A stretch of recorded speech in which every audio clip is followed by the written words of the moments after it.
Hey guys, welcome to my rock bottom experience.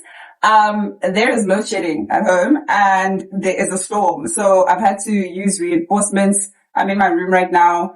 This is my bear. I don't have a name for it, but I challenged myself by saying that I'm going to post every single day. So no excuses. I'm posting. And today I actually want to speak about aging. I turn 30 in a little less than 2 months. And yeah, I want to speak about how particularly aging saved my life. It literally saved me because I remember being a teen. I remember being in my early 20s, confused as hell. I was so confused. And the older I became, the more I grew into myself and the more I developed my character and understood who I am. And when that happened, a lot of things made sense to me. There's a lot of ageism in society, specifically targeted towards women. And there's a reason for that. It's not by chance. It's not just something that happens. They need to make us feel like we are at our prime in our early 20s so that progressively other things happen. You get married early. You feel like you need to settle down. You get groomed. They can influence your decision making, make you have children young. These things all play into a bigger system, right? Now, I'm not saying that young women are not beautiful. They are so beautiful.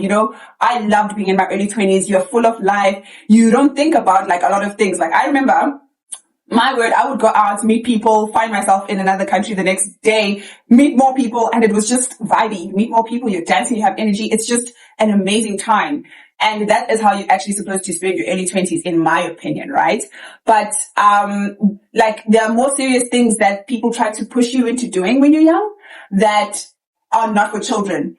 20-year-olds, 21-year-olds are children. That's why you're in varsity at that time. That's why you're becoming, it's literally the early stages of, maybe let's say the late stages of childhood. Let me put it like that.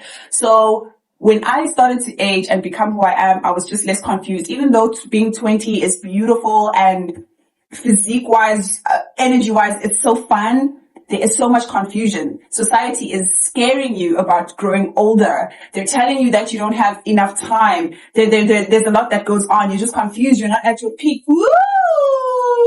Child.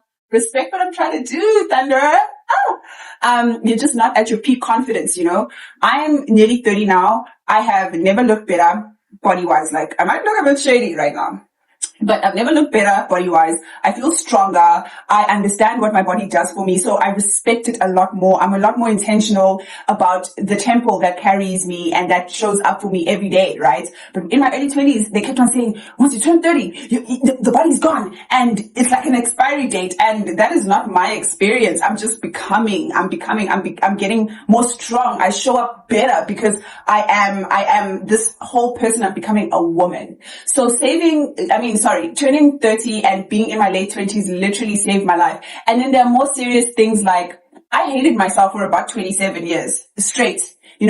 I had not very tough, man. I had a background with a very strict mom who always commented about the looks and everything.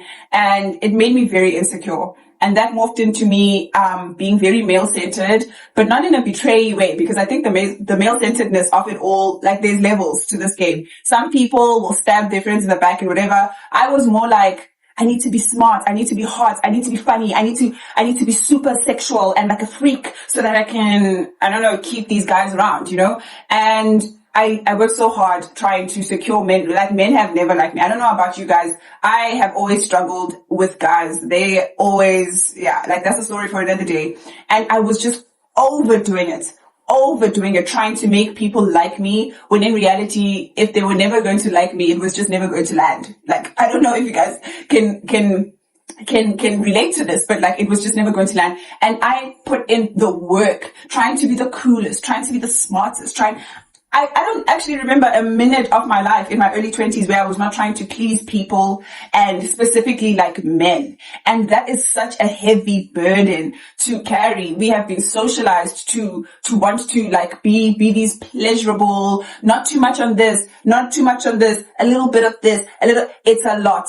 It's a lot. And that is one thing that died in my late 20s. I got really depressed. That's another story for another day. And I had to do the work in actually getting to know who I am. Who am I without these body goals, without these achievements that I was telling you guys about yesterday, without the people around me, without my friends? Who am I when I'm not trying to please my family? Who am I when I'm not trying to get a boyfriend? I remember I used to cry, guys, because I will say, like, I've had serious relationships with women, but like with men, it never quite landed. And I used to cry, like distraught. Why does everybody get picked and I don't? Like, why do the people why don't they want to commit to me? Like, everybody's falling in love. You must imagine what it's like to get to university. All of your friends are getting into relationships. Everybody is experiencing that part of their life. Oh my God. Tango! My brother is using my headphones. Yeah, sorry. I don't know if that interrupted my thing. Just give me a second. You know, when you share a space with your family, like things will happen. So my brother was connecting to my thingamajiggies.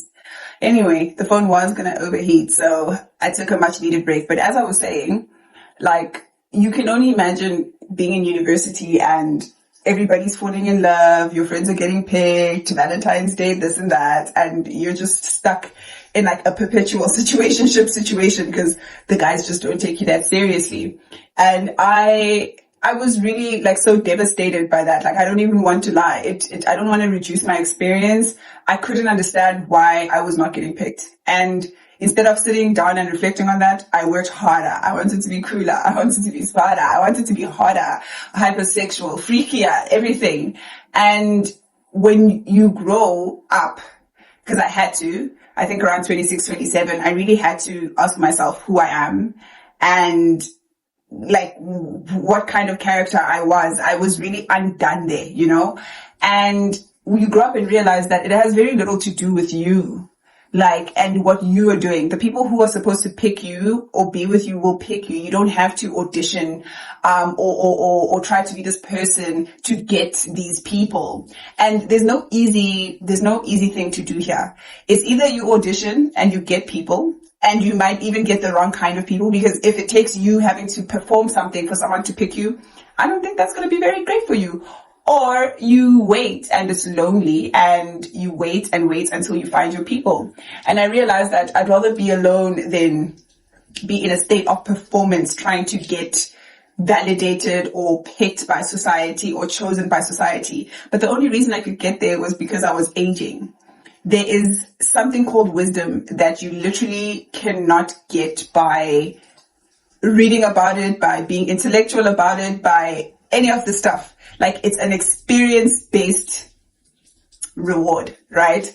And if you are so scared of aging, you might actually miss the great parts and the reward of like being finer, wiser, kinder, just more amazing, because you're actually growing up and being like older. Again, I don't want to reduce the experience of being young. You are young, you are hot, you're fun, you're everything, right? Like I said in yesterday's video, like I would just go and blow money and just have fun. And now it's like, okay, am I going to spend 15K here, like with friends, or am I going to spend 5 and then take 10 and feed it back into the community and put it back into things that matter, things that are more tangible, you know? And that's what wisdom is. That's a great example, if I do say so myself. That's what wisdom is. It's like you can have a bit of this, but you can mix it with a bit of that, right? And ageism really only benefits men. I mean society, but it all goes back to men, right? They create a divide between us young, I'm 30, young women and older women, and they only stand to benefit. So there are no real conversations happening between the two groups. One group thinks the other ones are like vapid and stupid and like they just want this, and the other group thinks the other ones are jealous and this and that. And there's only one group of people that can benefit from that kind of thing, when in reality, as older women, we are supposed to be there for younger women, and younger women are supposed to find guidance from older women. But that means we have to reshape the framework in which we speak about age, right? I saw a TikTok yesterday of some lady talking about how she was at a party and there was a 19-year-old dating a 35-year-old. I can relate to that because I like older older people, right? And now I can articulate why I like older people. It hasn't changed. But at the age of 22, when someone older is telling me that I'm smarter and I'm this and I'm more mature, I really eat it up because you're easy to influence, you're easy to groom. And as someone who's always been more on the intellectual side and the academic side, I always really believe them because it's the truth. But looking back now, there's no way I was that smart. I was a child. Like the early 20s, you're still in school, you're still a child. But people that want to benefit from me, groom me, mold me into what they want, will convince me of a reality that's not there. And then there are no older ladies to speak to because I think they're all jealous of me and my youth and my fountain of youth, right? You can see how that only stands to benefit one group of people and it stabs us in the back. Right? Which is where I'm like, we need to have conversations where everybody get over yourselves. Growing is something that's going to happen, whether you're scared of it or not. But it's like looking at a seed of a flower and wanting to stay there instead of allowing it to bloom and become a beautiful flower that forms part of a beautiful bouquet. It's like saying, you seed, you need to stay here. This is what they want. They want you to stay there so that you don't actually reach your full potential. And I'm not saying one group is better than the other group here. You know, it sucks because one group is dismissive. This is the older ladies. We want to scream at the young people about like their choices, right? The example being the 19-year-old who is dating the 35-year-old, right? I want to get there and shame the 19-year-old like, this is not good, this is not moral, like, they're not going to learn from that. They're not going to listen to what you have to say from that, right? But if I say, hey, who are you dating? Oh, okay, how's it going? How did you guys meet? Da, da, da, da, da, da, da, da. Then I'm creating a relationship of trust and a relationship where we can bond and speak. And I say, oh, here's my number. If you want to talk about academics or relationships, I'm here to listen to you. I'm establishing a great foundation of respect there, right? So by the time she tells me about her 35-year-old boyfriend, I'm like, but you know, like, what do you guys have in common? Like, why is his child also 19, but he sees the child as a child and you as a woman, you know? Then we can get somewhere. And as a young lady, instead of thinking we all want to be young, I would not trade. Like, you see, I'm in a bad place, right? We're at the rock bottom right now. I would never go back to when I was 22. Yeah, things were fun. I traveled the world. I was at the height of my modeling career, prospects of a legal career. I would not trade it because the confusion that your body is going through, your mind is going through, there's just a lot going on. I would not trade it. I would never go back. Ever, right? Instead of assuming that older people wish to do you harm, listen to them. Like really listen to them. The people that want to do you harm are the ones that are convincing you that the person you're going to become, which is the older woman, you can't stop that trade, by the way, is your enemy. Like, you need to really think about that. Think about why a guy in his late 40s will go for a young woman. And, you know, like, the women will even be like, yeah, he waited for me to turn 18. Why would an older man wait? Like, it sounds romantic when you're 18. But when you're 30, you see that for what it is. You really see that for what it is. And then society pushes you into marriages because your prefrontal lobe hasn't developed yet. They push you into motherhood, another decision that you can never ever reverse. You can never reverse that one. They push you into things because you are moldable at that age. You're easily influenced at that age. I see it on social media a lot, right? They really go for the young people because that's where you can easily just manipulate and this and that and that. And then they push the older women on the side and try to alienate them because there is wisdom, but that wisdom is your power. You only grow into a beautiful flower that is more mature. You understand yourself. It's not all sunshine and roses. I also don't want to romanticize it because there are challenges that come with age, right?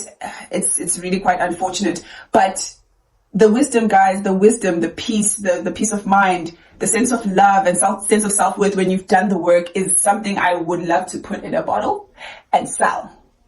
So I just want, especially as women, right? And I just want us to all like get over ourselves. Let's get over, like, can everybody get over themselves? Nobody is better than anyone here. If we can just have a normal conversation where the other is not trying to bulldoze the other. You're going to experience youth. You're also going to be old, unfortunately. So being scared about it and creating all of these crazy languages, languages around it, it doesn't help anybody. it doesn't help anybody, you know. I know I said this yesterday, we really need to move towards trying to create more community and being very mindful, because as women, like, we are in so much danger right now with the regression of rights, with the low birth rates. I think people think men are just going to leave us alone. No, it's going to get violent. It's going to get violent. It's very important for us to have real conversations, for us to be together as a unit, so that we can fight back the systems that want to keep us in one place, that want to dictate what we do with our bodies, that want to bring, I was about to say that want to bring back like the traditional sense of what being a woman is, but even that is like, there's no problem if you choose to do so, but we cannot keep speaking over the other. The young people are speaking over the old people are being dismissive. Like, we're not going to create that friction, is going to be our downfall.